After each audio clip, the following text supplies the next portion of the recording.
രാഹുൽ മാങ്കൂട്ടത്തിലിനെതിരായ ബലാത്സംഗ കേസിലെ അതിജീവിതയ്ക്ക് ഐക്യദാർഢ്യവുമായി മുഖ്യമന്ത്രി Pinarayi Vijayan. Love you to moon and back എന്നെഴുതിയ കപ്പുമായാണ് മുഖ്യമന്ത്രിയുടെ ഐക്യദാർഢ്യം. LDF സത്യാഗ്രഹ സമരവേദിയിലാണ് മുഖ്യമന്ത്രി ഈ കപ്പ് ഉപയോഗിച്ചത്. രാഹുൽ മാങ്കൂട്ടത്തിലിന്റെ അറസ്റ്റിനു പിന്നാലെ ആദ്യ ബലാത്സംഗ കേസിലെ പരാതിക്കാരി ഫേസ്ബുക്കിൽ പങ്കുവച്ച കുറിപ്പിലെ വാചകമാണിത്.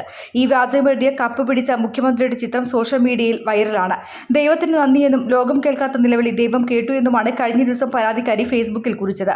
ഇരുട്ടിൽ ചെയ്ത പ്രവർത്തികൾ ദൈവം കണ്ടെന്നും മാലാഖ കുഞ്ഞുങ്ങൾ സ്വർഗത്തിൽ നിന്ന് തങ്ങളോട് ക്ഷമിക്കട്ടെയെന്നും അതിജീവിത സമൂഹ മാധ്യമത്തിൽ കുറിച്ചു. News desk media vision. എൻ്റെ ഫസ്റ്റ് ഡെലിവറി ഇവിടെ തന്നെയായിരുന്നു, നിസാർ ഹോസ്പിറ്റലിൽ തന്നെയായിരുന്നു. അതൊരു 6 വർഷം മുന്നേ. അപ്പോൾ അത് സാധാരണ ഒരു നോർമൽ ഡെലിവറി ആയിരുന്നു. പക്ഷെ അതിന് സാധാരണ പെയിൻ അത്ര സഹിക്കണ ആളല്ല. അപ്പോൾ അത് കാരണം ഭയങ്കര ബുദ്ധിമുട്ടായിരുന്നു എനിക്ക് ഫസ്റ്റ് ഡെലിവറി. സെക്കൻഡ് പ്രഗ്നൻ്റ് ആയപ്പോൾ ഞാൻ വിചാരിച്ചിരുന്ന എപ്പിഡ്യൂറൽ ഒരു നല്ലൊരു ചോയ്സ് ആയിരിക്കും. അപ്പോഴാണ് ഞാൻ അറിഞ്ഞത് നിസാർ ഹോസ്പിറ്റലിൽ എപ്പിഡ്യൂറലുള്ളൊരു കാര്യം. അപ്പോൾ പിന്നെ ഞാനും ഹസ്ബൻഡും കൂടി അങ്ങനെ തീരുമാനമെടുത്തു.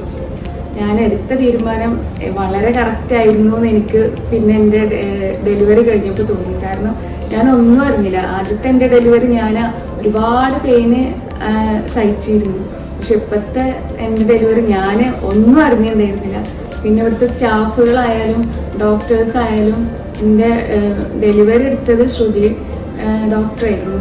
ശ്രുതി ഡോക്ടർ ഒരുപാട് നന്നായിട്ട് കോപ്പറേറ്റ് ചെയ്തിരുന്നു എന്നോട്. എന്നെ പോലെ തീരെ പെയിന് സഹിക്കാൻ പറ്റാത്ത ആൾക്കാരാണെന്നുണ്ടെങ്കിൽ എപ്പിഡ്യൂറലാണ് അവർക്ക് ഏറ്റവും നല്ല ചോയ്സ്.